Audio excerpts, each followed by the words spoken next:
now, coming to you live from atop the Lavender Town Radio Tower, it's the one, the only, puclpodcast.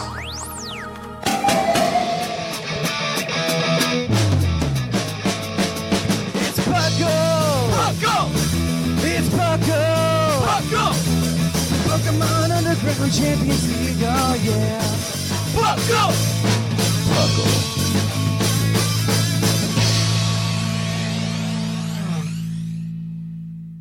And welcome to the puclpodcast. I am your host, Trainer Thatch, here today with a couple of fantastic co-hosts.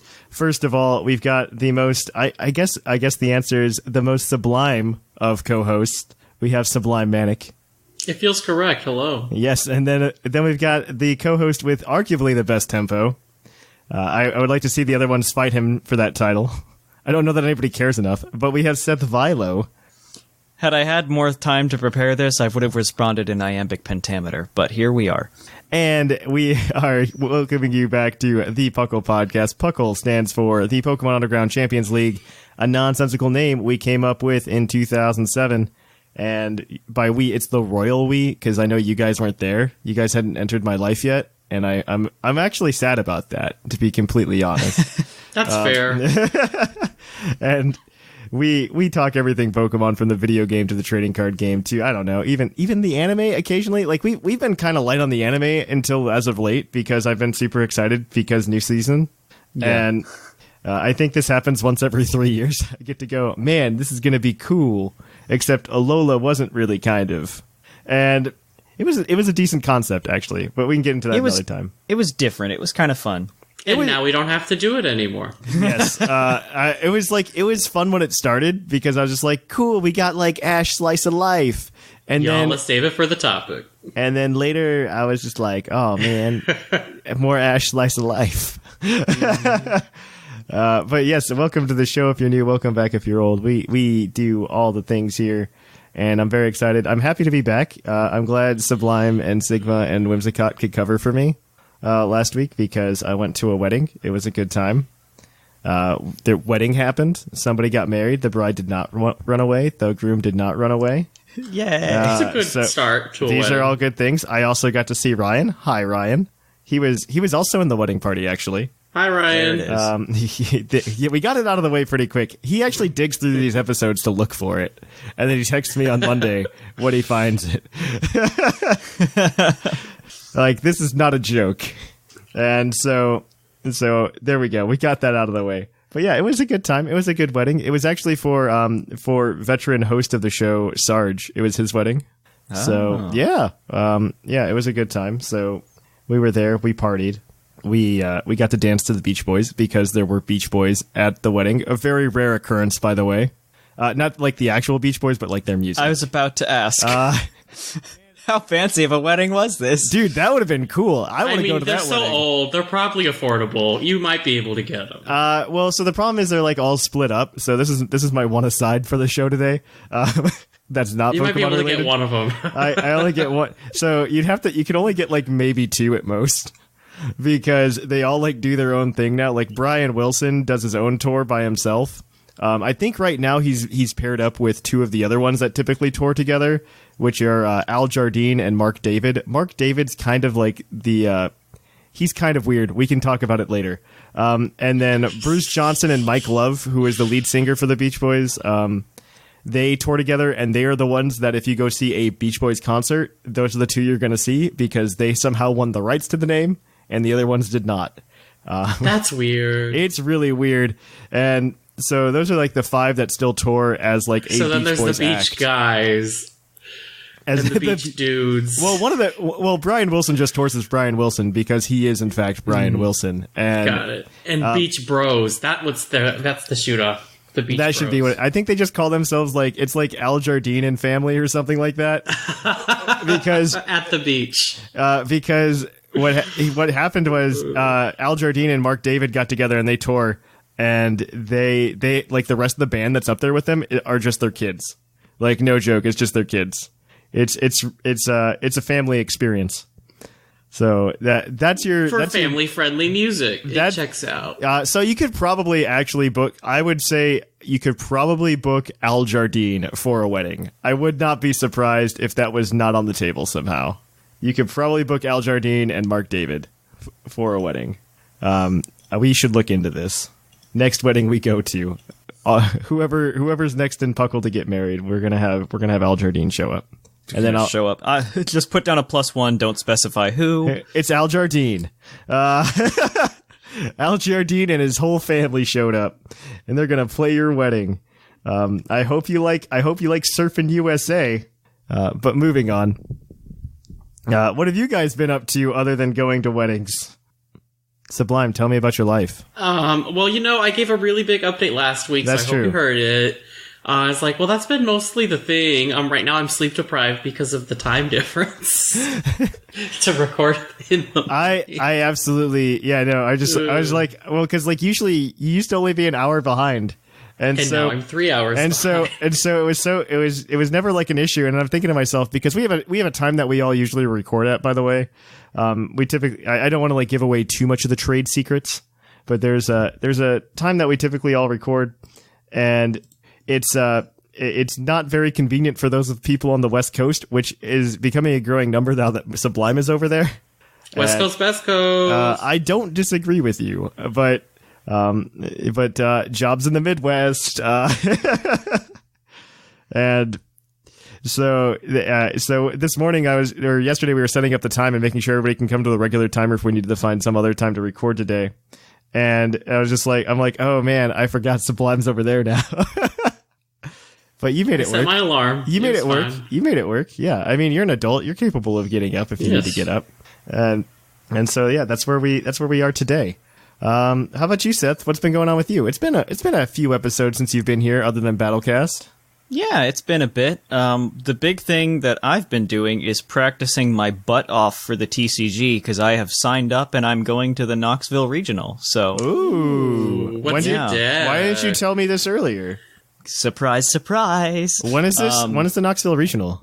It is the weekend of October 11, 12, 13. Oh, okay. So never mind. I can't be there anyway. I was just like, because Knoxville's not that far. It's like a 5-hour drive for me. Mm-hmm. And I'm like, oh, I could go to Knoxville and like hang out with Seth for a weekend and go to Knoxville, because my wife is always down to go to Knoxville. And so that sounded like a fun thing to try to go do. But that weekend I will unfortunately be in Japan. So yep. I will. A little hard to be there. in two places at once. So like the drive from Tokyo to Knoxville is just not a short one. It's just not a short one. I'm just gonna throw that out there. But yeah, we need to figure it out. I'm really tempted to go to Dragon Con this year. Ooh. I'm really tempted. I'm thinking about. Let me know. I'm thinking about it.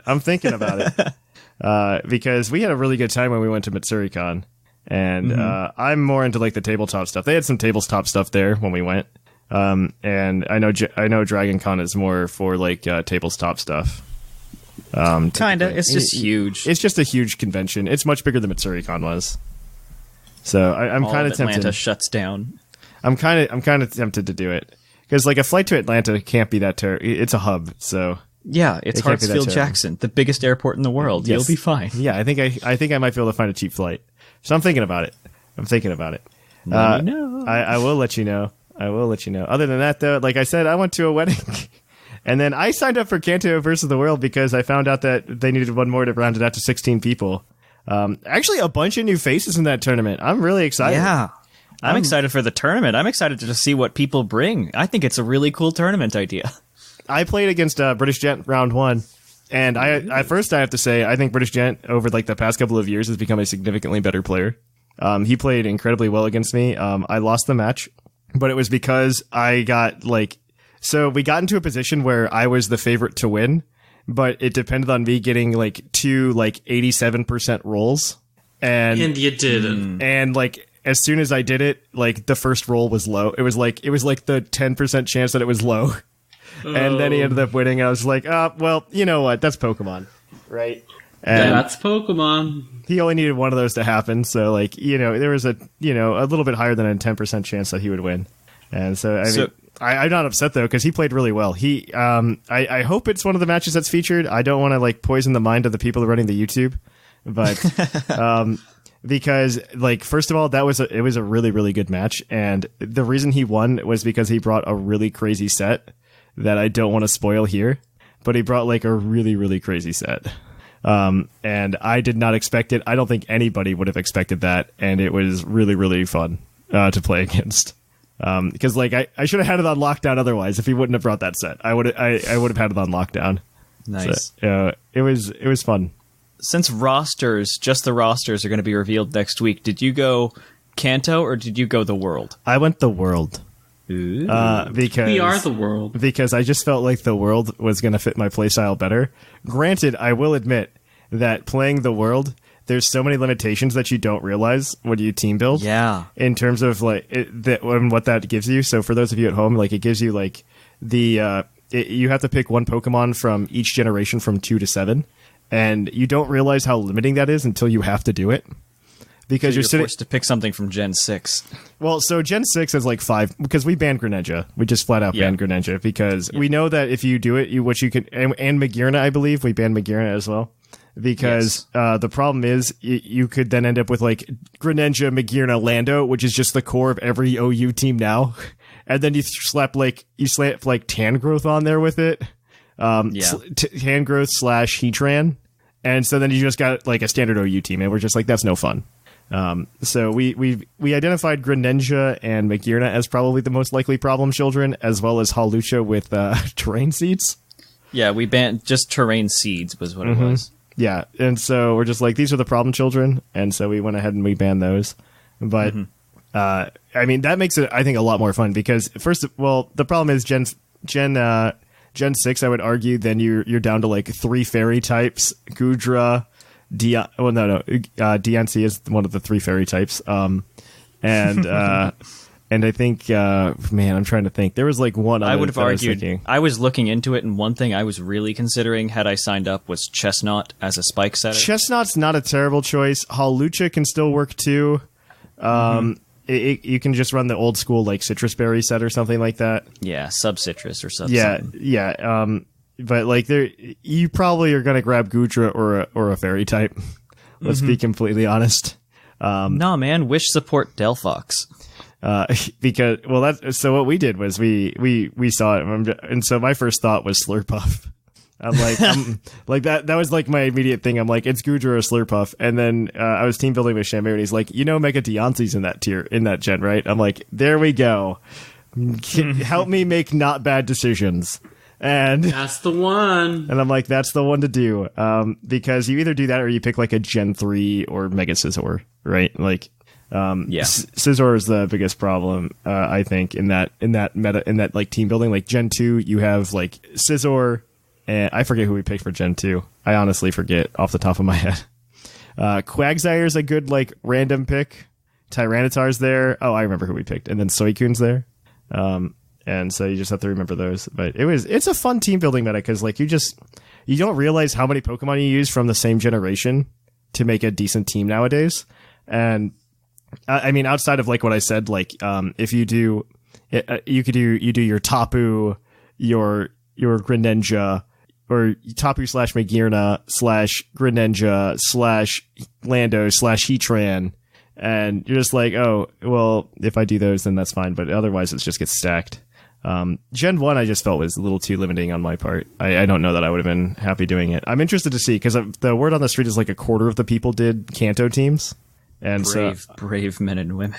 Brave, absolutely. And so I want to see what they did. But on that note, let's kick it on over to the news after all of this nonsense. So let's cue that epic music.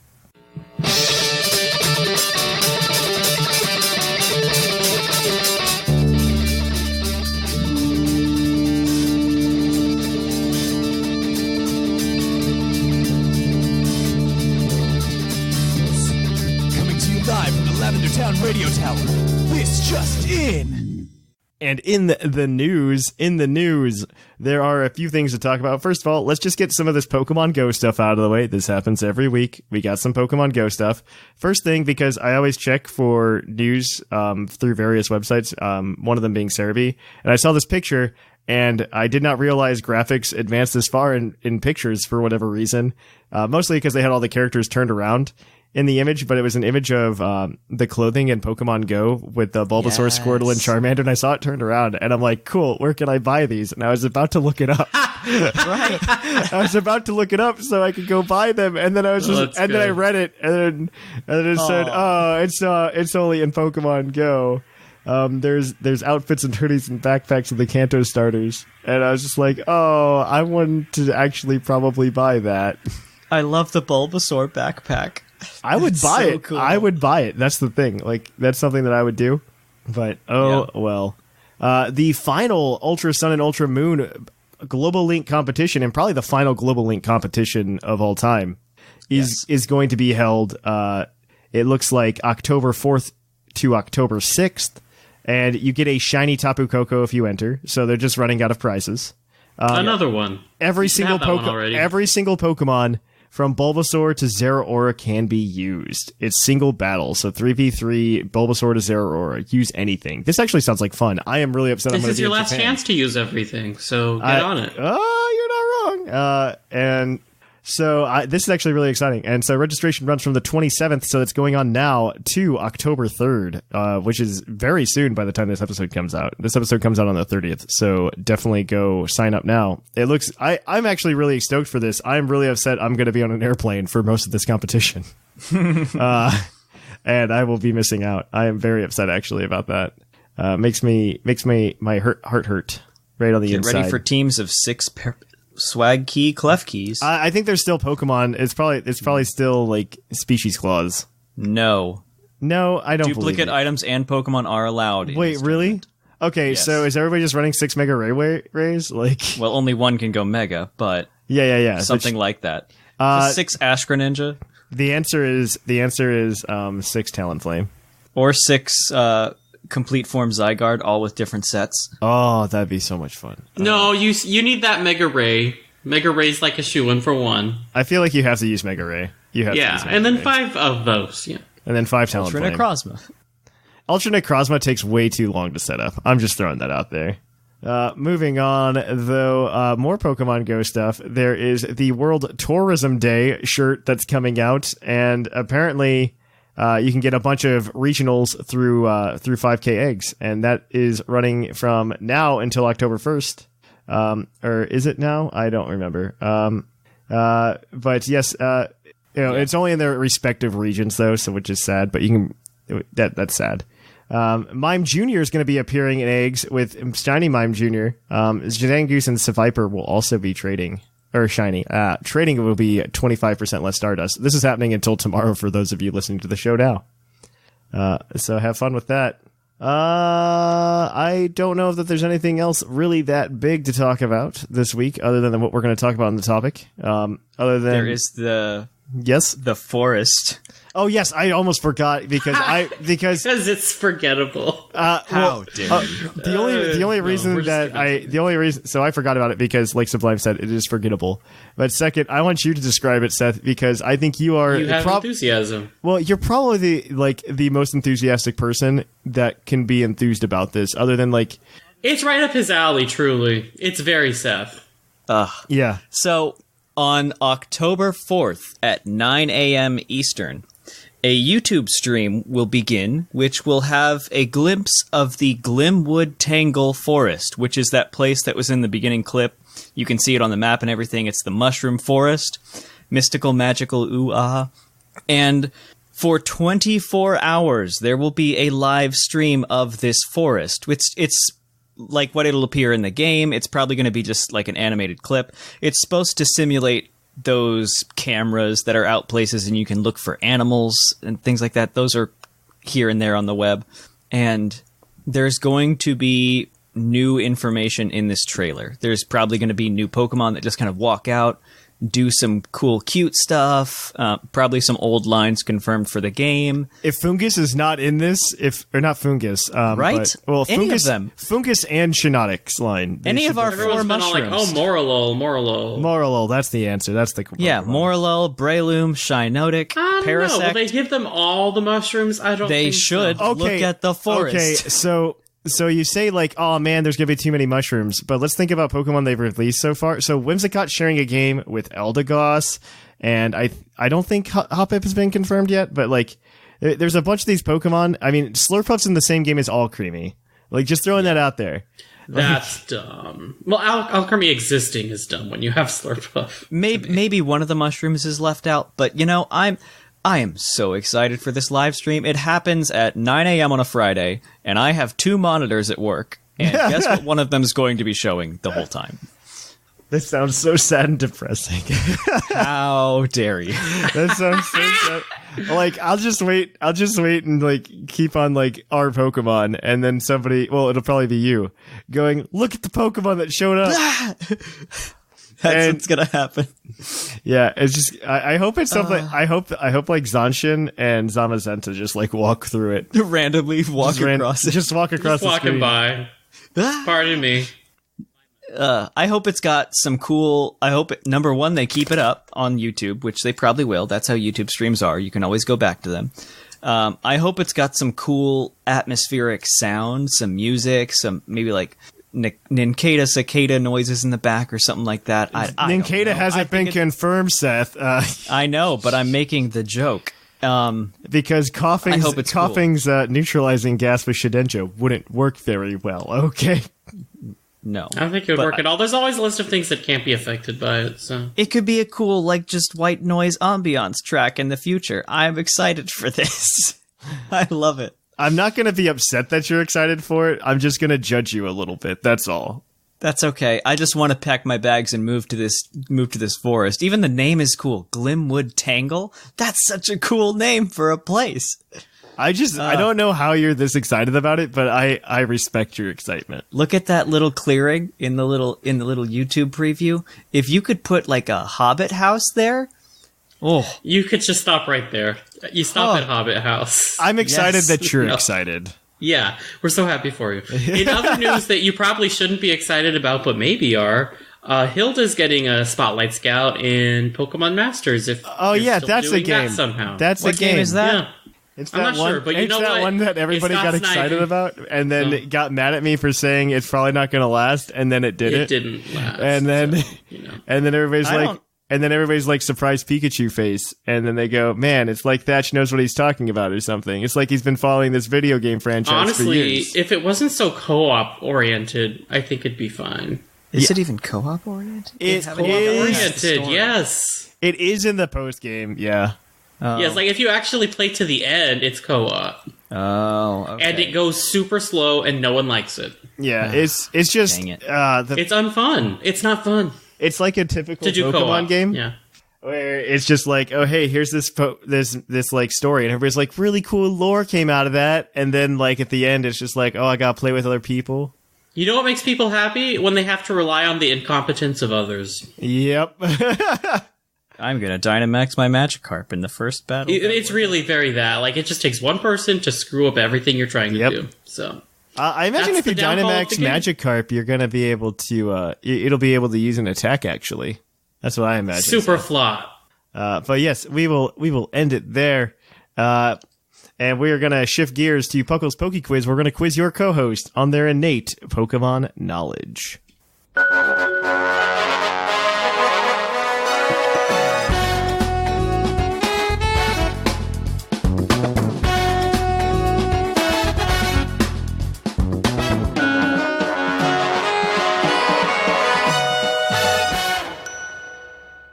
And welcome to Puckle's Pokey Quiz, the part of the show where we quiz your co-host on their innate Pokemon knowledge. No internet for you guys, no nothing. You just got to use what's in your heads.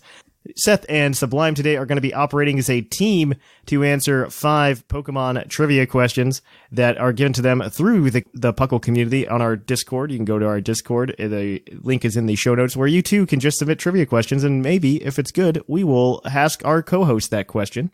There are possible 7 points total for them today, 1 for each question. One of these questions has a bonus point, and if they don't use their lifeline but get all the questions correct, they can cash it in for an extra point at the end for a possible total of 7. They are competing against all their fellow co-hosts in a race to 30 points. Whoever gets 30 points will be able to get a $20 credit to our TeePublic store to either get a tapestry or a cell phone case or, I guess, a t-shirt. Of yourself. Tote bags, by the way, are also available. And coffee mugs. Oh, yeah, and coffee mugs. I keep forgetting. They have so much stuff on TeePublic. They also started doing something new, and I forgot what it was. Notebooks? They have notebooks. Yeah, throw pillows are my favorite. I do own 2 TeePublic throw pillows, BT dubs, and they're actually pretty good quality. Like, you'd think a place of just screen prints, like pictures on things, would be like, yeah, here's a cheap throw pillow. These are nice throw pillows. Like, they're really nice. So just if for those of you at home who are looking for a throw pillow and are just like, man, I really want to support my favorite Pokemon podcast, well, guess what? You're in luck. You can have a Puckle throw pillow.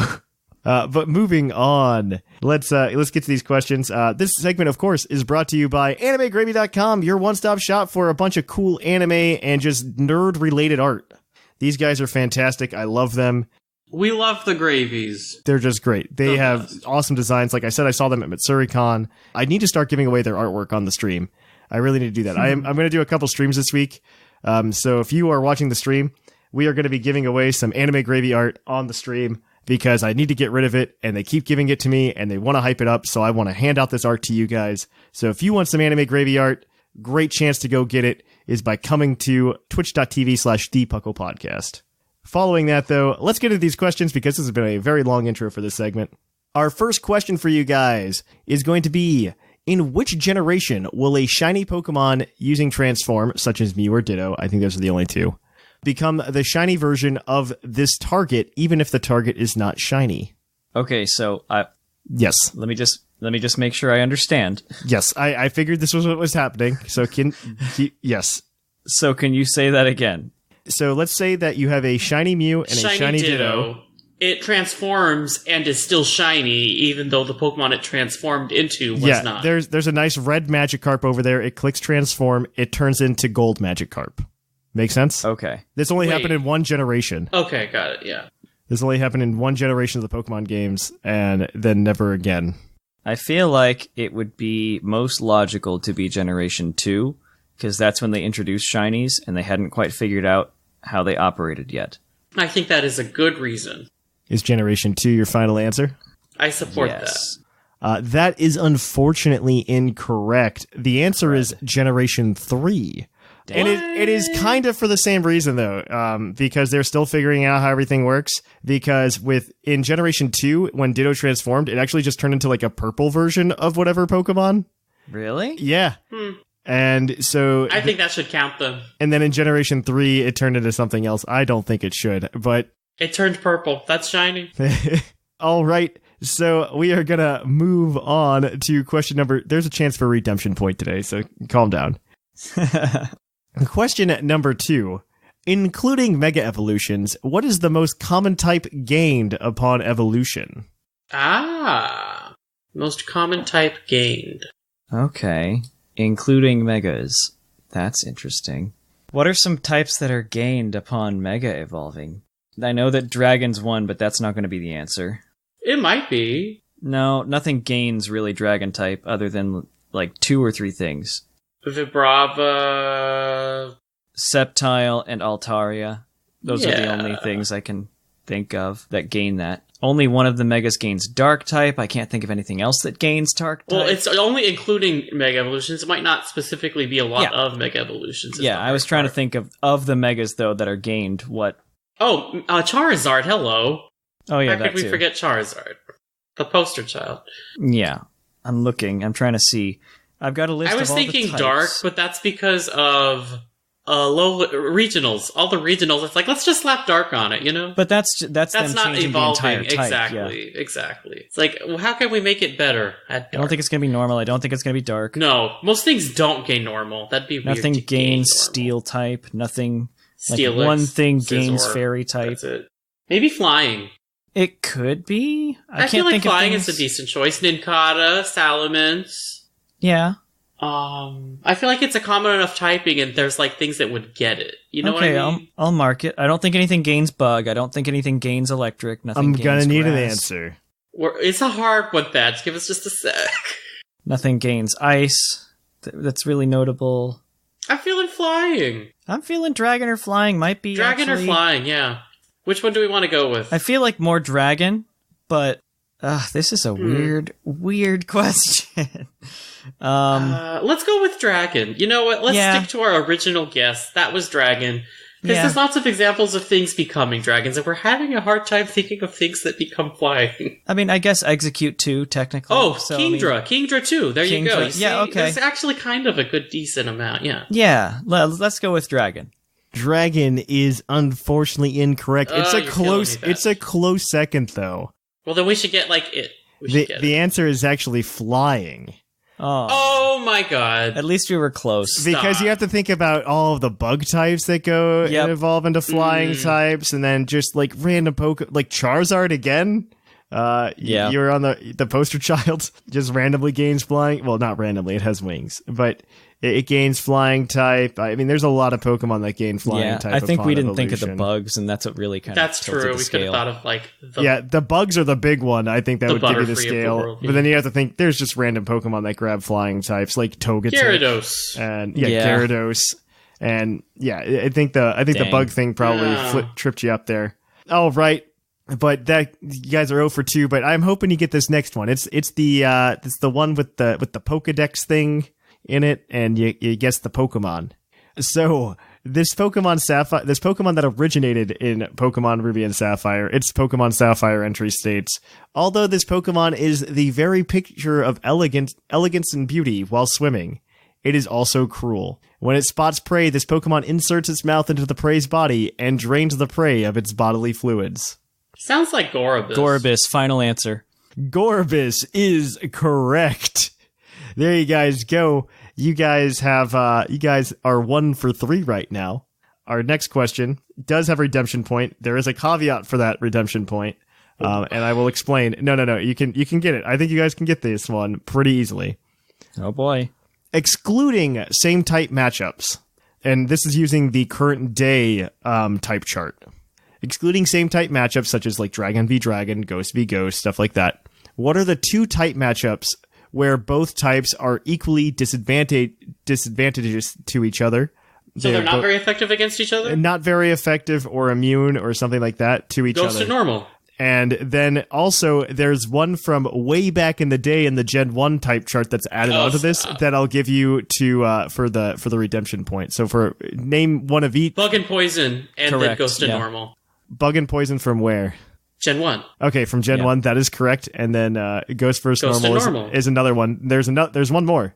Okay. Well, let's figure that one out then. Where they're equally advantaged or disadvantaged against each other. I thought it was disadvantaged against each other. So there's one more. So you guys are at 2 points. You can go for 3 here. And this last one is from the current type chart. Type chart, yes. Yes. Okay. Let me go through my type chart in my head. You do have the hint still, too. I do want to remind you of this. I mean, we might be able to figure it out on our own, or for base stat. Yeah, because we might be able to just like suss this one out. I'm looking at all the types. I like to write them down as we start trivia, so I've got just something to look at. So you said, just to make sure, you said it's advantaged or disadvantaged, so it could be they both resist each other or they both are super effective against each other? Yeah, we'll say that, yes. Okay. Oh my gosh, this is so... You do have the hint. But then what if we need it for the base stat?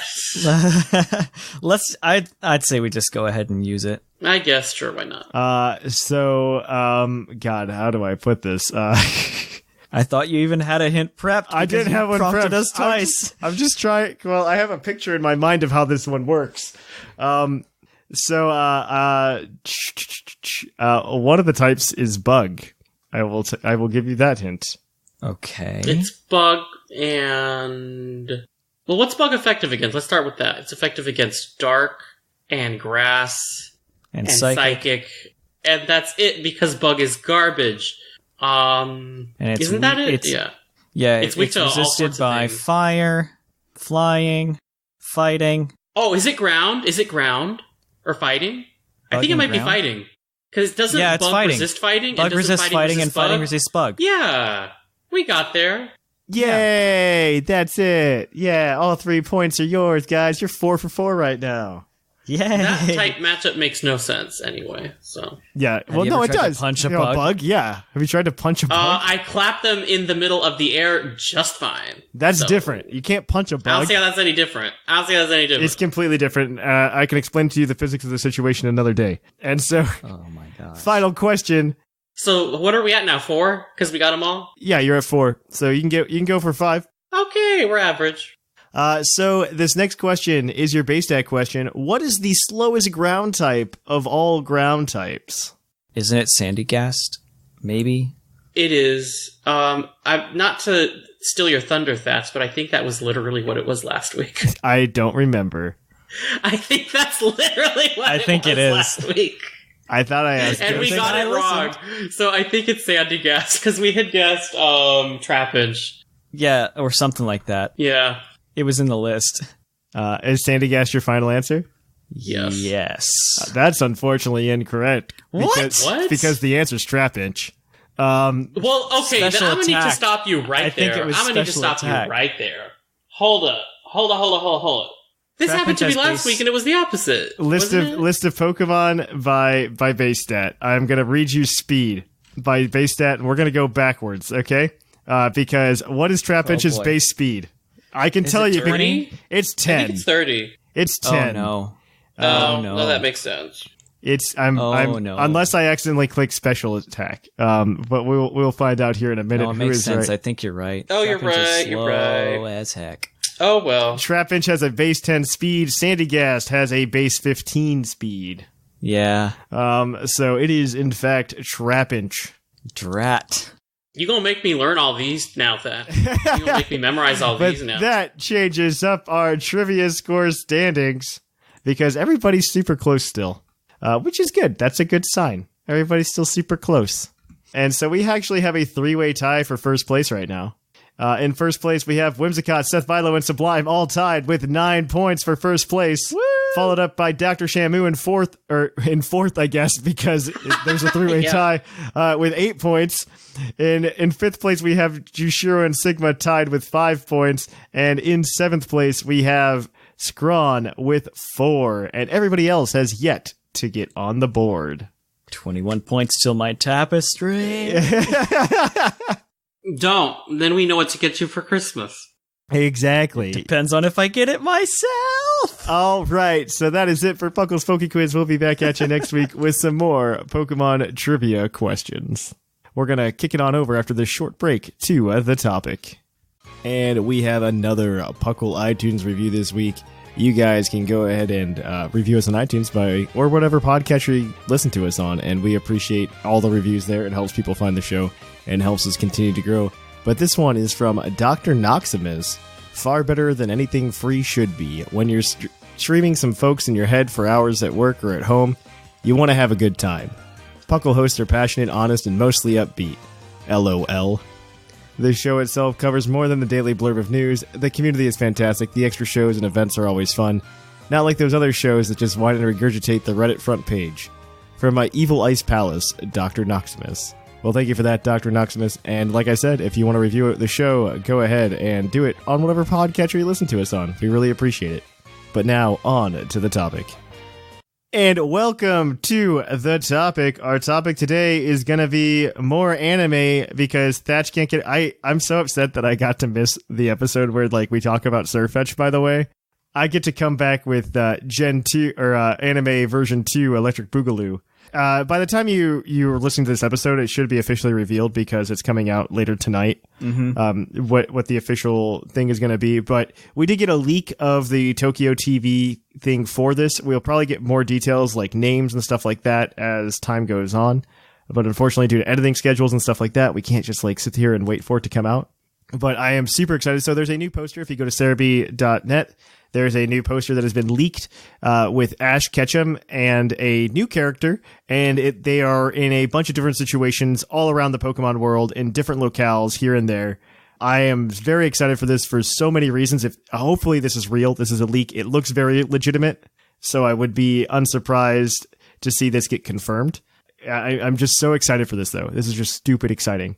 Because, one, I'm excited to see that we have another Pokemon trainer-like character, not just like a female companion for Ash. So, I agree with you. I misspoke in that sense, but what I mean is we have a male companion that looks like they're going to be the kind of person that like wants to take on gyms, right? It's like a nondescript, like, hey, I'm not just a gym leader type deal. And also the kid's the one, the new kid is the one holding the Rotom phone. Yeah, very clearly from Galar. Yeah, and so like that's the kid that we're probably going to be following more often than not, which I'm very excited. I am very excited to see the inclusion of all. Yeah, He clearly didn't have enough malasada. I'm just very excited that we got like a new like original character, and then on top of that, Ash is also in this poster. What's really noticeable about the Ash in this poster is they found a middle ground between the Alola style art that we had in the Sun and Moon series and the old style of art that we had. Mm-hmm. It looks like very much like a middle ground, which makes me super happy about it because I mean, look at his coat. Yeah, I mean, it seems very. So what we had before was very, I don't, for the lack of a better word, like up until XYZ static. I want to say that for a lack of a better word. Yeah. Because it was just like more colorful, more filled out. And then, yes, I will admit that the Sun and Moon anime was much more expressive, but I think it looked much cheaper as well. Here, it seems like we've kind of got a best of both worlds situation. I am excited to see what happens. It looks very much like Ash is going to turn into comic relief, which I am. Yeah, I was about to say they're gonna lean more heavily into him being comic relief than they had before. I almost disagree with that, just because of with the pose he's in. He seems a lot less just comic of a character in my opinion versus the Sun and Moon current stuff, because he's got a determined expression. He's filled with determination. In the main image, but have you looked at the images in the back of the thing? So we've got all of the regions represented, and we've got this new character in Ash, like in several different scenes. And the one that I'm going to use as my counterpoint here, Seth, is the Lugia in the background. You see our new character riding on the neck of Lugia, like Ash does in the movie 2000, and then Ash hanging onto the tail, much like Team Rocket did in Pokemon the movie 2000. Okay, yeah, good point. Which I thought was very funny. I mean, I'm very excited because again, we get to see all of the different regions get represented here, which is super cool. And look at the art in the circle behind. It's like I got a snippet of every single region. It's really cool. Yeah, it's so cool. Yeah. Oh, to be fair though, like up until this point, I feel like there aren't. So like, if we think about the things that were big standpoints, like literally anywhere else, I think like Johto's probably got its towers, right? You got the tower, which is iconic. But after that, then it's just like Hoenn's like, I got a mountain, and then Sinnoh's like, I got another mountain. No. Alola's the worst. It has nothing. Yes, but it has no landmark. It's just palm trees. Yeah, I'm very interested to see how this anime goes. This sounds more exciting. I am more excited than I should be, and I'm going to be a little let down. I hope it's not like the Sun and Moon anime, like I said at the beginning of the show today, because like the Sun and Moon anime, I was super excited about, and I watched it for a bit because it was legitimately exciting to me because we got like these really cool slice of life segments. I will agree with that. I thought the novelty wore off very quickly because I think. So what I'm worried about this anime that I did not like about the Sun and Moon anime that I think a lot of people will agree with me on is there just wasn't really any kind of pacing in terms of like, hey, you have this end goal like there had been in previous seasons. Yeah, so there wasn't like things just happened. Yeah, there were no milestones, and that's what I'm hoping they fix in this one and they bring it back. I'm not hopeful that that's going to happen. I'm hoping that we at least get a really cool celebration of the Pokemon franchise in this. And we get to be like, oh, cool, we got to go to Sinnoh today. Oh, cool, we got to go to Unova today. Which I'm very excited to see in that regard. Yeah, I'm really excited that they kept Ash because they can lean into the history of the anime at the same time, which I think is really cool. And maybe we get some really cool updates on what other characters are doing. Like we got to see in the Sun and Moon anime, one of the cool things that they did do was they brought back to Kanto, and then also Brock and Misty came to Alola for a couple episodes. That was really neat. I thought that was a really neat and a really cool homage to the past anime, and I wonder if that was somehow kind of a test drive to what they were trying to do here. And they wanted to see, oh, it's been 20 years since these characters have been in the show. Well, so this is getting to the... to compare this anime to another beloved multi-generational cartoon in the world, Scooby-Doo. Like, Scooby-Doo got to the point, like, back in the 90s of being able to be a cartoon that both parents and kids could watch together because, yeah, the parents know who Scooby-Doo is. The kids don't have to explain who Scooby-Doo is to the parents, right? And so you can kind of have this bonding moment over, you know, a kid's show. And Pokemon's getting to that point, right? We're almost to the 25th anniversary. Yeah. 25th anniversary is coming up in 2021. And you're getting to the point where, yeah, Pokemon's becoming a multi-generational franchise because a lot of the people who grew up with kids, or grew up with it as kids are starting to have kids. And you don't want to get to the point where you're making a TV show that was the favorite TV show of somebody and it becomes something unrecognizable, right? And at this point, you get to go back. We get to see Misty. We get to see Brock probably when they go to Kanto. We'll probably get to see some of the old gym leaders again. Yeah. I think that would be really cool. And you can say as like a parent who's got a kid, hey, I remember when this happened, you know, and stuff like that. And then you whip out the VHS copy of it or pull up the Pokemon TV app. I have the DVD. To be fair, I have the DVDs. So I've got a couple VHSs of some episodes. I have some of the old VHS tapes as well, up until like season 4. I don't have them personally in this location. I do know where they are located in other states. But wouldn't that be a cool moment as a parent, being like, "Oh, you see that character in the back? You want to see an episode about them?" Exactly. Or, like, it could be a Pokemon, and then you pull out the app, TV, VHS, DVD, whatever it is you want to do, and you do the season 1 episode about the Sandshrew or something like that. Yeah. Oh my gosh, what if that kid's in it? Oh, you remember how Ash said he was going to see all these people from the character of the days? What if he sees them again? That would be fantastic. Oh my gosh, I would lose my mind. Right? I would lose my mind if they had such deep callbacks, which they absolutely won't, so stop getting my hopes up, Seth. But I think they will. I think they could. They did more than they did more than I thought they would when they went back to Kanto, though. I will point that out.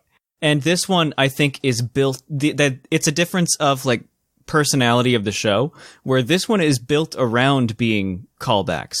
Yeah. There's going to be the Galar episodes, but this one is constructed with this media and all the other stuff about going back to previous episodes, previous locations, previous people, and things like that. So with that in mind, with the writers when they're doing this show, there's going to be a lot more of that because that's what it's built to be from the beginning. I'm sure. So I don't know that Galar needs the time to shine, personally, right? So my thought is the following. If we think about like older animes, and in particular the worst offender of this, Sinnoh, where we just had filler episode after filler episode. No, it was Sinnoh. There's an entire 50 episode gap between badges. It was not. I can verify. Sinnoh had the largest gap between badges that ever happened. So what this can do is kind of remove that filler. Right? Because you can accelerate like what they're doing in Galar and then say, oh, hey, we're going to this region now. And then they go over to that region. Yeah. Between badges, they take the Corviknight Uber over to Kanto. Exactly. Oh my gosh, that's probably what's going to happen. They're going to use Corviknight. Exactly. I'm very interested to see how they handle it because the one thing that I always got most annoyed about, especially in recent seasons, ever since Gen 4, actually, is that like Ash catches Pokemon and then he forgets about them. They're just at the lab. They're gone forever, essentially. Mm-hmm. Well, I'm hoping they just lean into Ash being a mentor to this new kid. And Ash is going around like, hey, yeah, I'm already the champion of a league. Let's make you a champion of a league now. Hey, kid. And except he won't say that because he's still 10 years old anyway. And I would be very interested to see that. I would love to see Ash in more of a mentor-like role, like more of like a Brock role than a hey, I need to get badges. Like this could be a kid who's trying to become the champion of a region so that he can also go to like a champions tournament or something like that with Ash. Mm-hmm. Right. And Ash is like, I'll travel with you because I need to train anyway. And then also you need comic relief so you can be a serious character that everybody's always wanted in this anime and we never got. And then the kid actually uses type advantages and stuff the right way. And that'd be nice. Right. What, like, it was so cute, like, at the beginning of the anime to have Ash, the underdog, be like, I'm going to do this instead. And it was just like, oh, that's a really cool thing that happened. And then it just became really old after 20-some years. Of like, yeah, I'm good. Even though this isn't the best matchup, Rowlet can beat that Decidueye. I guarantee it. I'm going to brute force my way through it with a stage 1. Yep. And he does. It's fine. It's fine. Yeah, Rowlet just fell asleep. He didn't actually get knocked out. He was just a sleepy boy. Ugh. Yep, that's how that show went. That's fine. I want to point out one thing about the side character that I'm probably going to be completely wrong about, but I couldn't help noticing when we see him. Other than skin tone of this character, I think they look very similar to Marnie. Yeah, but I mean, other than that, I know this is reading way too much into it. I think that's reading too much into it. Kind of looks really similar. I don't know. Maybe they'll be cousins. I don't know. I feel like you're looking too much into it. I probably am. I think I'm kind of hoping that this is like a passing of the torch type deal. Yeah. Right? Because I'm not saying Ash is going to be gone from the anime. He's too much of a staple at this point. He is in front. You are correct. I don't think it's going to be that much, but I'm hoping that like there's another, like we can have the reboot of every season, but Ash isn't the guy trying to get the badges. That's kind of a cool concept. I'm into it, you know? Mm-hmm. He's just going around and exploring. Oh my gosh, please, right? Yeah. That would be like the only one I can think about where the Pokemon of like the starters actually evolved. It wasn't, I think the one where they did the best, Gen 3, because we got to Marshtomp, which granted isn't the best, but we got to Marshtomp, and then we got to Sceptile, and we got to Blaziken. But I thought that was handled pretty well overall. Mm-hmm. We'll see how it goes, though. Yeah. I'm very excited to see them just kind of use it as a celebration, though, of the Pokemon franchise. Like, that's what I'm hoping they use it for. Just a nice celebration. Kind of like the Pokemon Generations arc. Yeah. Everybody wants that, man. Everybody wants that. That would be so cool. I'm still hoping they see that. I think they saw how good it did because they literally just passed it off on some US studio that was like, hey, I want to do this. And they're like, sure, whatever. Go ahead, do it. And then it came out and like it was really well received. Mm-hmm. I did too. I thought it came out very well received, and I hope that they continue doing something like that. Just because whenever they do like a celebration of the franchise, I feel like it just goes over very well. They do a very good job of celebrating their own work. Some of their work, I question some of their decisions, obviously, but I do have to say they do a very good job of celebrating their work in a way that is satisfying to the fan base. So I'm hoping that we get that. I mean, I'm still holding out for like adult anime, please, please. Like, dude, it would do so well if they just adapted Adventures. It would do so well. It would. It really would. It would just like I can imagine the Adventures manga just like being adapted and just taking over the world. Absolutely, 1000%. I find it a little bit interesting about a couple of the legendary choices, and here I am again over-reading into it, but they've got the box legends for all the games except Alola, but that's understandable because they're kind of weird in Alola. Yeah. But they're also missing Kyogre and Groudon. The only legends there are the Latize and Ray. Yeah, exactly. Or like, you can't be like, oh man, remember that game with all that water and represent it well? Yeah, so they did a volcano. Because that was what the game was. It was like, here's a lot of water. Yeah. And then it was just like, oh, this game's okay. I just find it interesting that all of them have their box legend except for 3. And, maybe it's because that's Emerald. I don't see Blastoise. Box legend. Yeah, I don't see X and Y. I don't see Yveltal. Maybe I'm blind. Maybe I'm stupid. I don't see Yveltal, no, they're not in there either. Xerneas, yeah. Good job, me. I'm a brilliant person. Zamazenta or Zacian's at least in it. I don't know. Is there even a Gen 6 legend? No. There's no Gen 6 legend on this screen. I think the only Gen 6 Pokemon they put in were Greninja and Talonflame, and then something else I can't see. The thing on top of Prism Tower. Yeah, I don't know what that is. It's a Noibat. Ah, okay. So yeah, there's only 3 Gen 6 Pokemon. What? Never mind. Gen 6 is the least represented. It's just got It's also the smallest generation. Like, yeah, but all they needed was Greninja. Let's be real here. That's true. Yeah. They put a lot of stuff in there though. They smashed a lot of Pokemon stuff in there. I was very impressed with it. But yeah, Zacian and Zamazenta are on there. Oh, a lot of these are actually just like references to Ash's Pokemon, by the way, too. That too. That's Gary. Didn't Gary have an Electabuzz, or am I crazy? If you look at the Kanto at the top though, they've got like Charizard, and then they purposely have like Squirtle and Bulbasaur. Yep, and Charmander riding the Charizard. They have Squirtle and Bulbasaur and Charizard, which are like Ash's 3. And Ash's father. Yeah, Mr. Mime. And a Ditto? Jigglypuff came back for Sun and Moon for like a little bit. Yeah, it came back because they went. So the reason it happened was when they went back to Kanto, it found them and then hopped on the airplane back to Alola. Oh my gosh. Yeah. Now it's stuck there forever. Isn't that great? And then, Sinnoh's got Unknown, obviously, Lugia, Ho-Oh. Then you got Wobbuffet. There's Cyndaquil, Pseudo Hoot Hoot at the top. All the babies. Mareep. Umbreon. Snivy is there. Yeah, you're right. And Zoroark. Lucario, Electivire. I think Electivire and Magmortar are definitely like very Gen 4-esque Pokemon, though. Uh-huh. Yeah, and I can't see everything else because it's all upside down and it's hard to see. But I do see Chandelure, Cofagrigus, Braviary, Zoroark, obviously. Whimsicott's on there, yay! I love how so much of it bleeds into like they gave no room to Kalos. They like gave 0 room to Kalos. I mean, they kind of forgot that they had legendaries in Kalos because all they were in the anime. I don't think they ever really got anything. They got the movies. That's it. And they weren't even really well represented in those movies. No, and even in the video games, all they were batteries. Mm-hmm. They got no story behind them. Zygarde should have been there. Zygarde, yeah. I agree with that.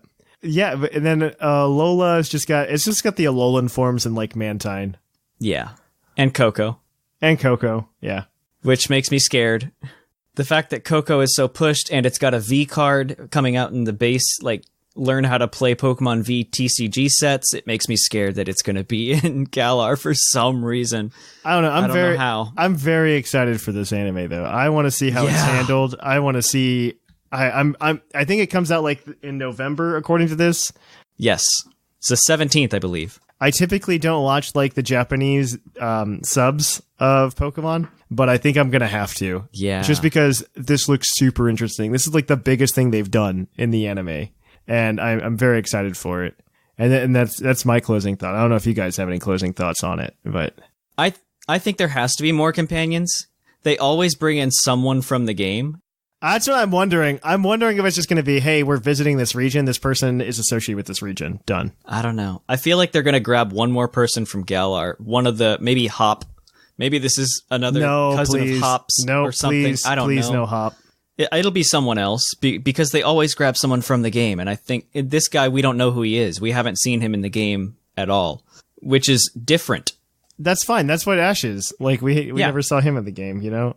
Yeah, but it's just something different. So I'm curious what they're going to do with it. I'm excited for the nostalgia trip, though. Yes. So that'll be a fun thing to experience. Yes, probably. That is it for the topic, guys. If you have any opinions on this anime, what you'd like to see from it, send it in to puclpodcast@gmail.com. We are going to kick it on over, though, guys, after this short break to the Pokemon of the episode. We'll catch you on the flip-flop. I bet you guys weren't expecting a new Puckle T Public commercial. Well, guess what? You're wrong. We got some new art, though, up on the store. You guys can check out the Grookey Gang shirt, join Team Sobble, or even the Score Bunny Squad. You could also get an awesome More Paco Don't Make Me Hangry shirt all over at the T Public store. The link is always in the show notes, and of course, you can always just Google Puckle T Public store to get there. Anything you buy there helps us out. We dump it all back into the show just to give you a better auditory experience. Grab this Team Break shirt. It's pretty tempting, I'm not going to lie. And also, just go over there. Just do it now. Get a Galarian Weezing shirt. Feel like a sir. And, so let's kick it on over to the Poke of the episode.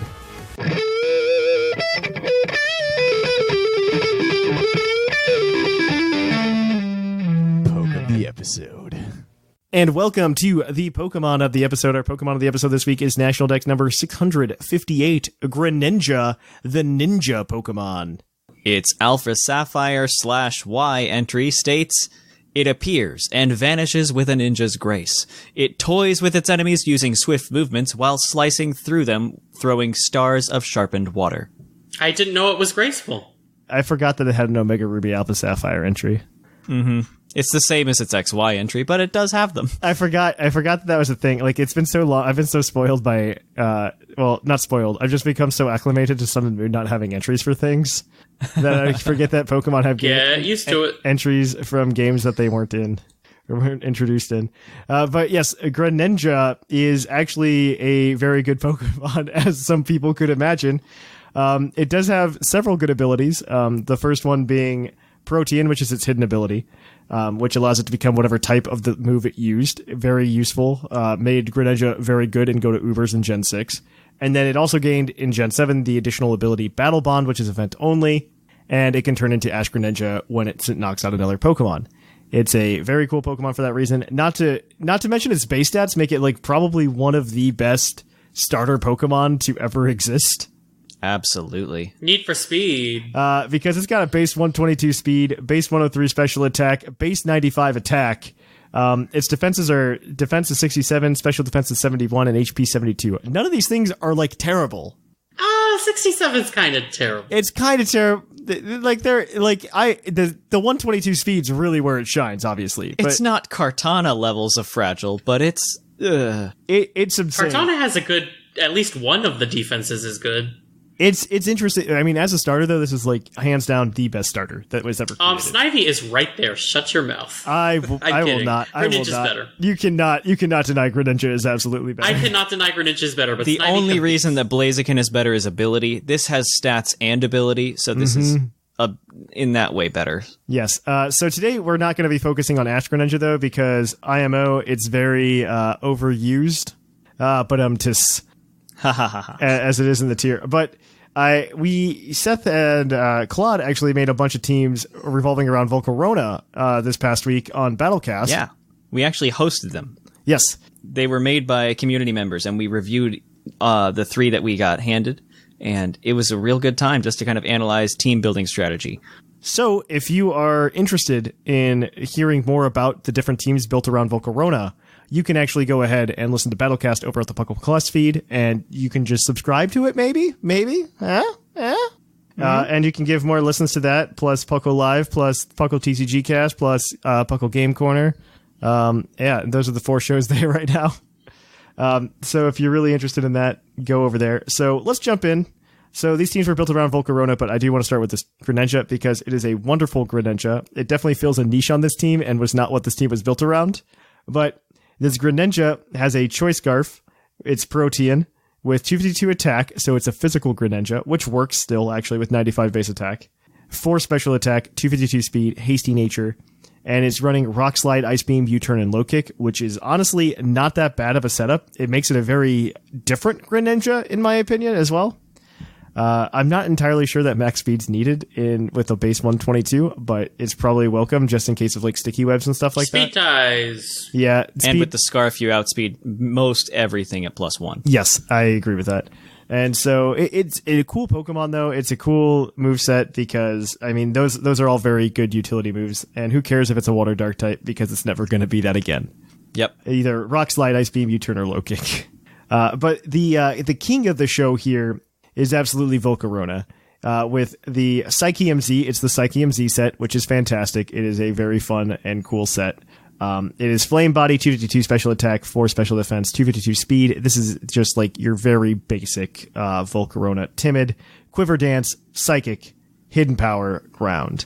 I think it's typically, the thing that is weird about this is I think Volcarona is typically, correct me if I'm wrong, Seth, you may know more than I do. I think it's typically the Psychic replaces Hidden Power Ground on this set, and you keep Bug Buzz. Typically, yes.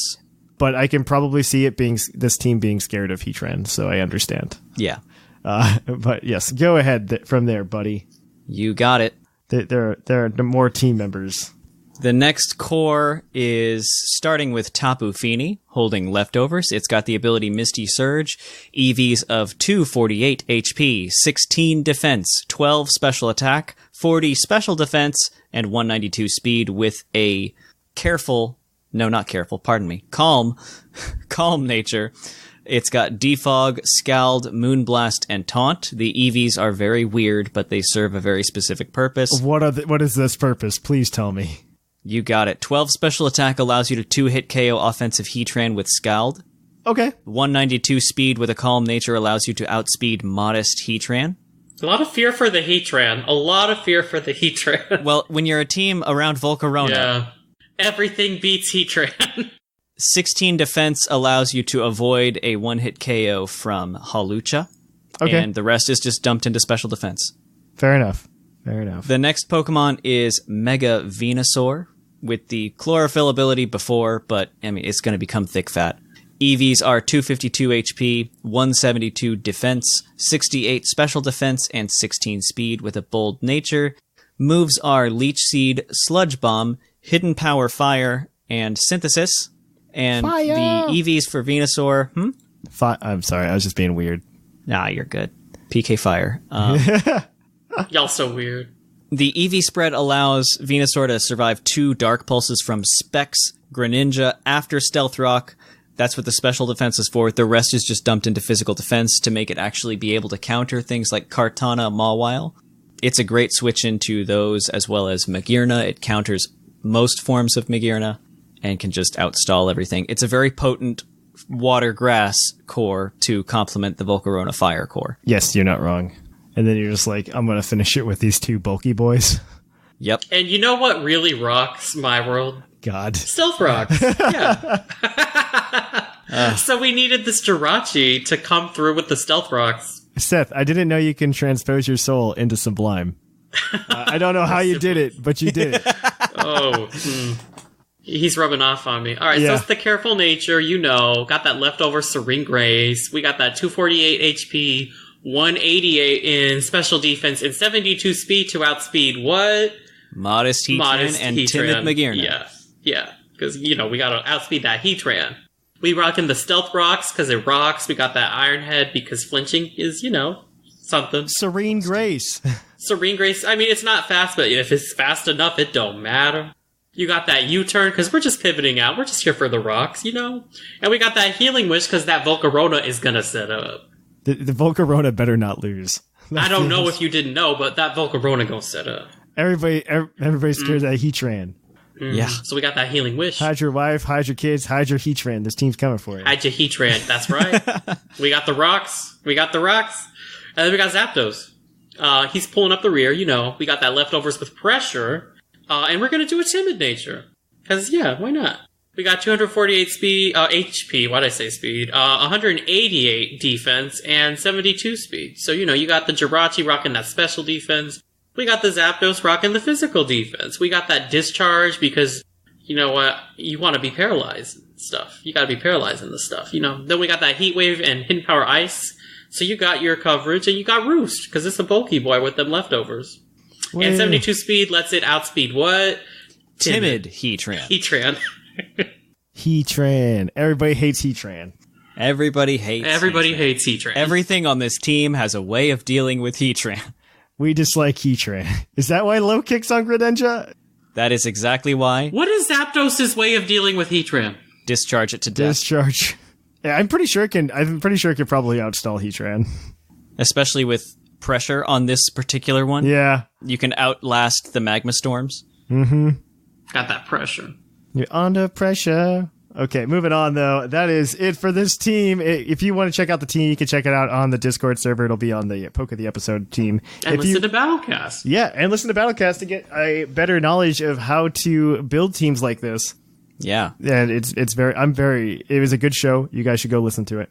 Also, if you want a shiny Greninja, stop by patreon.com/puclpodcast, join that $5 tier or the $10 tier, your choice, and grab a shiny Greninja. So on that note, that is going to be it. We are going to take a short break, and we'll be right back at you with the mailbag. It's mail time! It's time for the mailbag! Send in your emails! And welcome to the Puckle Mailbag, the part of the show where we read your listener emails on the show. All you gotta do is send an email into puclpodcast@gmail.com to get your email read on the show. If you are new to the show, this segment is brought to you by the energy drink Green Toros, the energy drink that gives you hopes. Whoa! That was exactly how it's supposed to sound. That is the normal sound.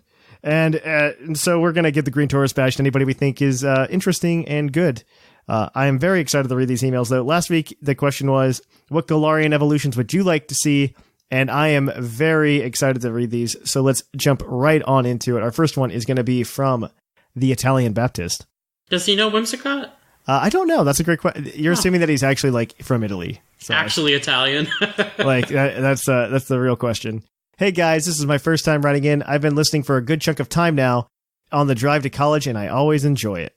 This Surfetch thing has me a little confused. I was in the same camp as Thatch, as I thought there needed to be a Galarian Farfetch'd for it to evolve from, but that doesn't seem to be the case. Okay, so I'm gonna pause, time out. So I wasn't on the show. And I do want to, I don't know if it was said on the show or not, because I did not listen to it all the way through when I was editing. But the one thing I want to make clear is I think that there is a Galarian Farfetch'd. And I have two reasons for it. One, this is the first evolution trailer for a Pokemon that we have ever gotten that does not show it actually evolving from the Pokemon previously. Two, Pokemon has been very tight-lipped about the Pokemon they've put into this game. We've gotten far fewer Pokemon revealed than we have in the past two previous Pokemon release cycles. Which makes me nervous. It doesn't make me nervous. I think they're being tight-lipped on purpose, just to keep a lot of things behind closed doors. I think it's going to be it's going to be tighter than Gen 6, because Gen 7 we actually got all the starter evolutions shown to us before the game came out, like even second stage. In Gen 6, we only got up to the first stage shown, and then we had to find out second stage on our own. So I think this one's going to kind of be a bit more tight-lipped. I think for whatever strange reason, they're hiding Galarian Farfetch'd from us. I don't know why it is. My other piece of evidence for this as well is if you compare the language that the Obstagoon page on the Pokemon.com website uses to describe Linoon, the same exact type of language is used to describe Farfetch'd on the Surfetch'd page. Yeah. I don't know that that's a lot to go off of. I think it's not. It's the 2 points make a line theory, but you know, three-ish. It's like 2.5 points. But on top of that, it's also if you want to set a precedent, like they did with Obstagoon, where they said, oh, some Pokemon and get like if you read like the press title for that, oh, some Pokemon evolve from. Some Galarian forms can evolve further because of like environment and nonsense like that. If they want to be consistent in their own universe, they're already breaking it like right away. And I mean, the only precedent they need is that they don't need precedent. So Pokemon's been really good though in terms of evolutions, being really, really good about the precedent they've set in previous games.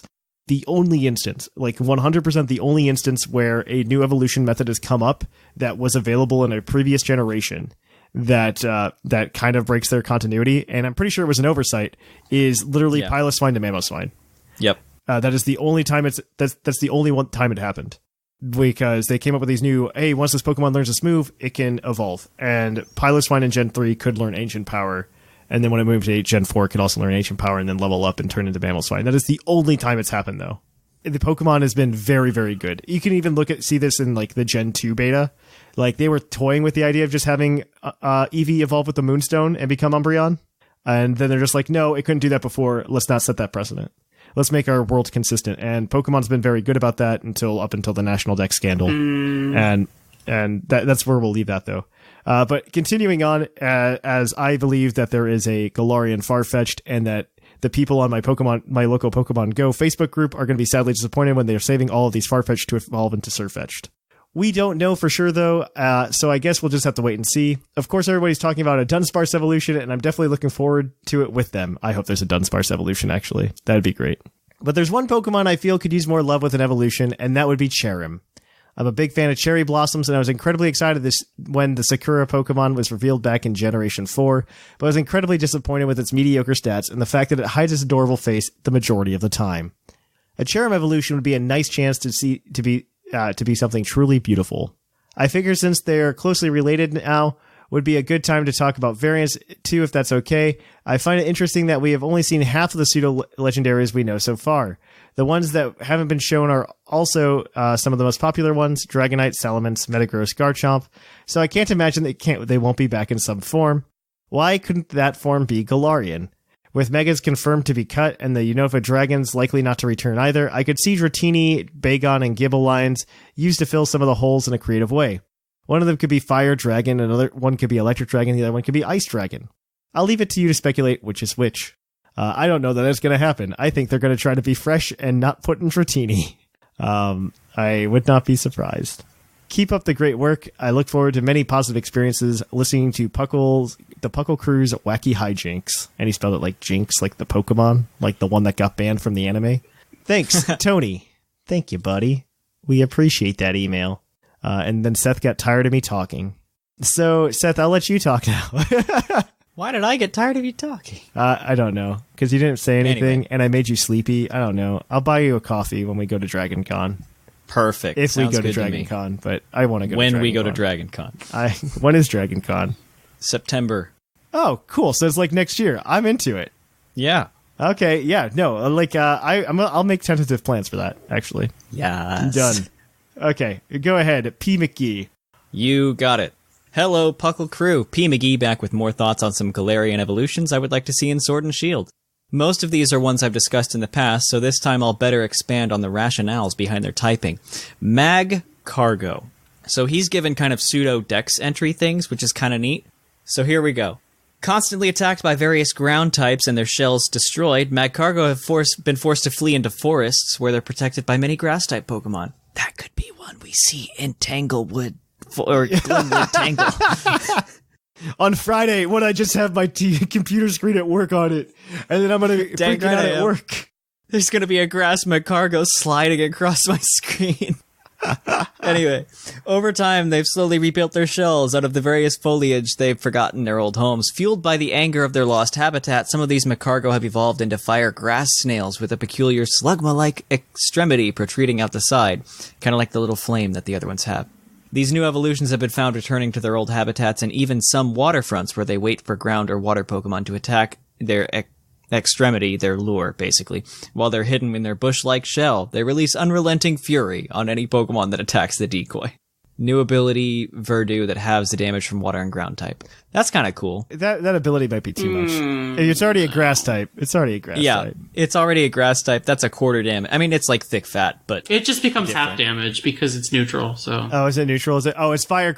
No. He calls it. He says it's gonna be fire grass. Oh yeah, fire grass. Which makes it neutral. Water. Yeah, which would make it neutral. But fire grass is also like if they make a fire grass Pokemon before they make jalapeno, I'm gonna be upset. He gonna be jalapeno business about it. Yep. Mm-hmm. Hey. Next one, Girafarig. Within the Galar region, the Girafarig have gathered around an ancient stone formation imbued with psychic powers. This has caused the previously dormant half of Girafarig to fully form into an equal half, akin to the original Girafarig design.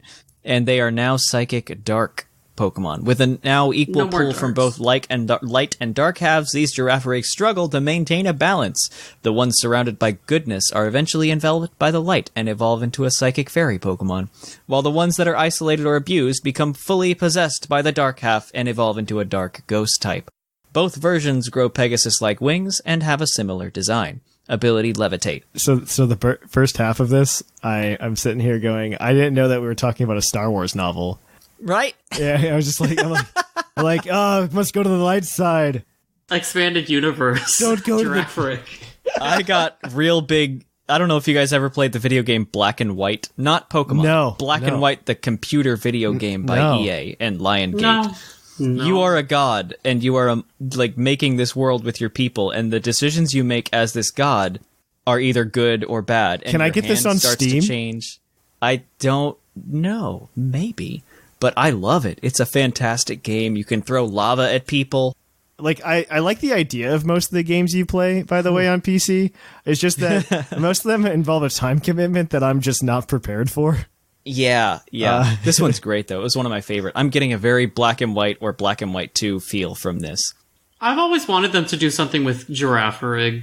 I think Girafarig's one of those with potential. I agree with that. Yeah, would have been a great option for a Mega, but that time has I think passed, you could fill that sentence with any Pokemon that's standalone from Gen 2.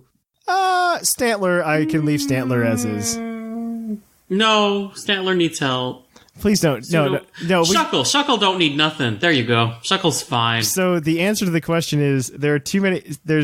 You can't make all the Pokemon good, or then nobody is. Okay, and so Thank you, Syndrome, for your guest appearance. Exactly. You can't make him like let Girafarig just be a Girafarig. We need the PU tier. Yeah. The PU tier has to exist. I doubt it's good in PU, though. Speaking of the PU tier, he's got one more Pokemon, Dugong. Although not combatant, Dugong and Lantern have begun to occupy similar sea caverns within the Galar region. How's that make you feel? I'm okay with this one. I read this beforehand, and I'm okay with this one. Yeah, I think this one made the rounds. Yeah, I think it's neat. And the Dugong have been increasingly exposed to their electric shocks. As an adaptive tool, they've learned to store this in their ever-growing horn.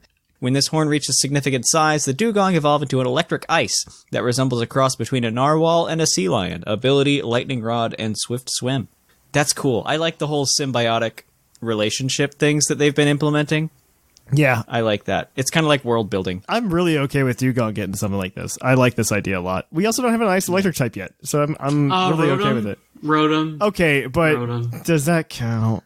Yes. Like, nobody... Is Rotom Wash an electric water? It is, yes. But like... Then Rotom Frost is electric ice. As far as I'm concerned, there's like 3 forms of Rotom. Okay. There's Rotom Wash. There's 4. There's Rotom Wash, Rotom I think P. Rotom Frost is good in lower tiers, isn't it? Yeah, it's good. I feel like it's is. pretty scary. Bolt beam coverage is hard to deny. Stab Bolt Beam. So there you go. Back to Girafarig. It might be untiered, okay?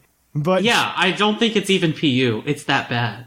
Give it something. But it did get something in Gen 7 that I think is worthy to notice. For some reason, Girafarig got access to Psychic Fangs. And that is terrifying. It's gonna bite you. He's got a full-on base 80 attack, okay? He might be able to do something with that one day. That's almost Talonflame levels of attack. Yeah. He might be able to do something with that one day. And he gets Sap Sipper.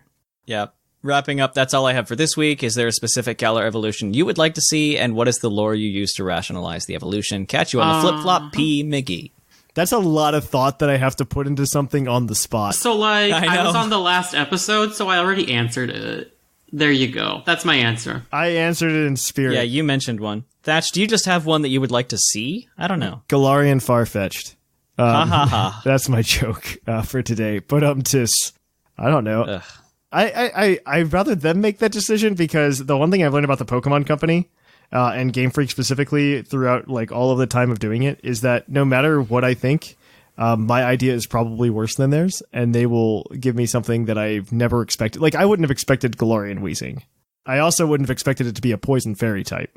Yeah. And I think that's an amazing Pokemon, and I think that's such a good idea, and I would have never thought about it. So anything I think of isn't going to be as good as theirs. Mm-hmm. I think it'd be really interesting to, like, the Macargo idea is okay. I'm not the biggest fan of that. I would like to see, I don't know, Sandshrew was so good in Alola too. Oh my gosh, I did not expect that, and it's quickly become like one of my favorite Pokemon. It sucks type wise, but it's such a cool Pokemon design wise. Ah man, I don't have an answer. I'm sorry, I don't have an answer. There's so many cool things that could happen. I mean, there's 800 things that could happen too. Exactly, and I don't know what. I don't know if there's anything I could wish for, and say, like, I'm just like, that's the one thing that I like about regionals is that I'm just constantly surprised about them, because it's not something that I'd be like, yeah, that's something I want, you know, and it's always something that's out there too, because they're willing to take a Pokemon and just rethink it entirely. Example being, which one is it? Like Marowak, like they just were just like, yeah, completely out there. Here you go. Here's Marowak, and it's just like, wow, that's nutso. And I can't do that. I'm sorry. Yeah. They do a much better job than me. But yeah, one more email. It is from Doc Knox today. This is all you, Sublime. Ahoy, Puckle.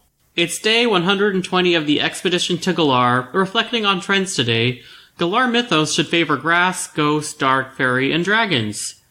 Thinking of opening a gym when I get back to Redacted. I'm feeling Abyss theme. What kind of gym would Ash have? Does he have a specialty? What about you, fine folk? End of log. Notorious Dr. Noximus. Sent from my sinister submarine. Ash would have an electric type gym that's just him using Pikachu. Ash would have a not fully evolved gym. Yeah, an Eviolite gym. But he forgot to give any of them Eviolite. To be fair, like, before Sun and Moon and before, like, well, granted, right now he's got, like, a fully evolved team, like, all of a sudden minus Rowlet. And I guess Torracat. And Pikachu. He always got that unevolved Pikachu. That doesn't count anymore. But we know, like, we all know that Torracat's going to evolve in the battle against the Incineroar. We all know this is going to happen. Yeah. But he's got like an Agonadel now, and he's got a Melmetal, and he's got what's the other thing? Lycanroc. And he pulled a full-on Tobias, and is like, okay, here's all the legends. Yeah, I thought that was funny. But yeah, I honestly don't know. He'd probably run an electric gym with only Pikachu as his Pokemon and say that you can only use ground types because he wants to show you that he can beat your ground type. Yeah. And then he doesn't and wonders why. Why didn't it work? Oh no. But that is it for the mailbag this week. Is there anybody you guys thought was particularly good? I liked Italian Baptist actually this week. Is he Italian? That's a great question. I think we give him the Green Taurus badge anyway. And Italian. You need to tell us. Are you Italian? Come to the Discord server and tell us. That's how you get your badge. And then we will get your green... Yep. And do you know Whimsicott? That's the question. Yep. And then, of course, that is it for the mailbag. But if you want to email us in next week, let us know what you think of this new direction the anime is taking. Who do you think this character is going to be? Or tell me who it is, because you're probably going to hear about the reveal before the show comes out. Yeah, probably. Well, tell us what you think about who he is. Yeah, tell us everything you think about this new anime. Everything. Just every thought that could possibly come to your mind about it. In a concise manner, or we won't read it. Yeah, under 500 words, please. Well, let's say under, 300 words, please.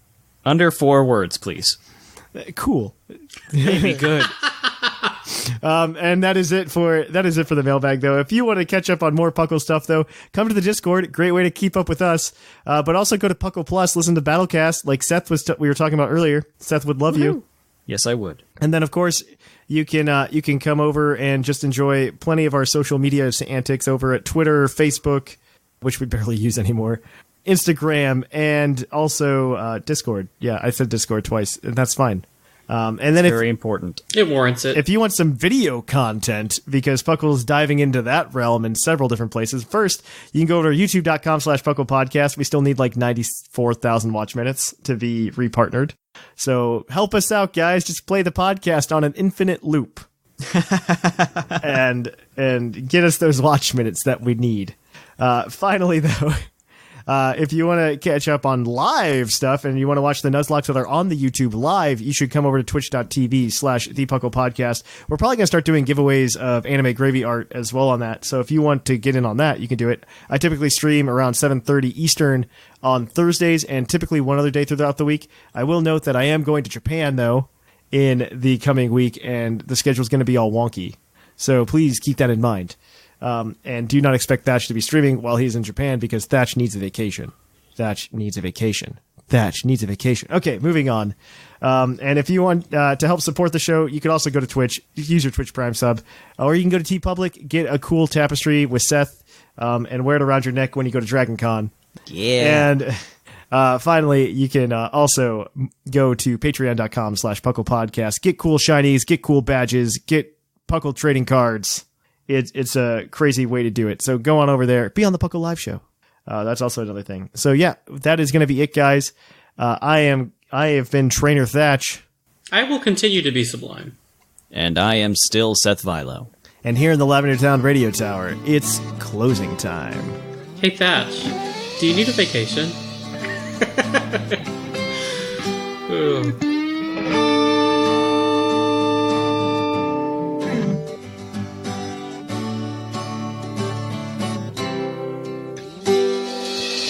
Closing time in Lavender Town. Time to say our goodbyes. It's closing time. Farewell, my friends.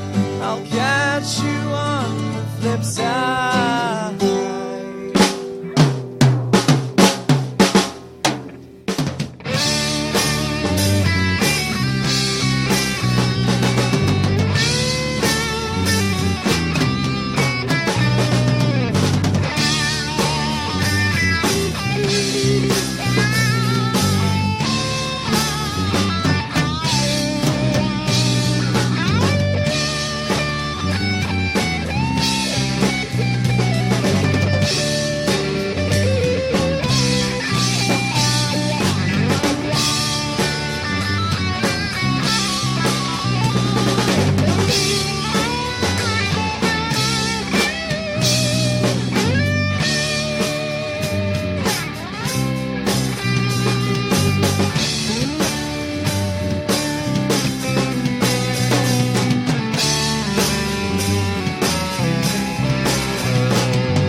As always, we here at Paco would like to thank our patrons for helping support the show and waiting very patiently for the rewards because the badges will be on their way later this week. I'm going to send out everything, even if you're not, but I'm going to be doing the, what's it called? The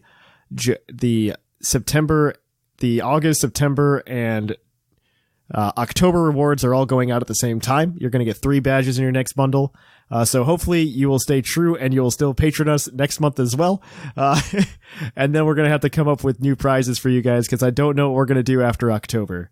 So we're going to go ahead and do that. But let's thank all of our patrons. Thank you to Greg, Viger, Duly Noted, Rob, Josh, Alex, Keegan, Ilaria, OG Paladin, Sean, Michael, Paul, Dexio, Chris, Shin, Miguel, Apollo, Corey, Rotted Mushroom, Mr. Panda, Titan Killer, Lane, Lord Korbnick, Ryan, Seth Vilo, Wade, Marcus, King Kavik, N Harmonia, Alolan Durgs, Tank, Claude9, Bodtack, Chris, Swampertata, Joseph, Christopher, Joshua, Zane, Doc McStuffles, Cody, the Golden Klefki, the British Gent, Trevor, Mark, TJ, Ryan, Doc Knox, Dennis, Echo, Jonathan, Disco Calypso, Taylor, Charles, Allegionary, there we go, Maxie, Shambles, Justin, Tim, Andrew, Old Man Tup, Zephyr, David, Chris, Jeremy, Louise, Justin, South, Locke, Jordan, Zach, Graham, Greg, Alec, Jegler, Mikey, Kevin, Josh, Darkflame, Zarni, Halfful Reviews, Sparky, Coop, Jordan, Huitku, Shira, Smacky the Frog, Ironcaster, Kevin, Orange Avenger, Steve, Anime Gravy, Hazelnut, Dylan, Joseph, Franco, Traby, Cordell, and Julia. Thank you to all of you. You make the world go round here at Puckle, and we really appreciate. Look out for those rewards coming here in the near future. Also, live show. I think we're going to plan for something this Friday, the 13th, so watch out for that on Patreon. We're going to see if we can get a live show going. All right, guys, thanks a lot, and I hope to catch you all on the flip-flop.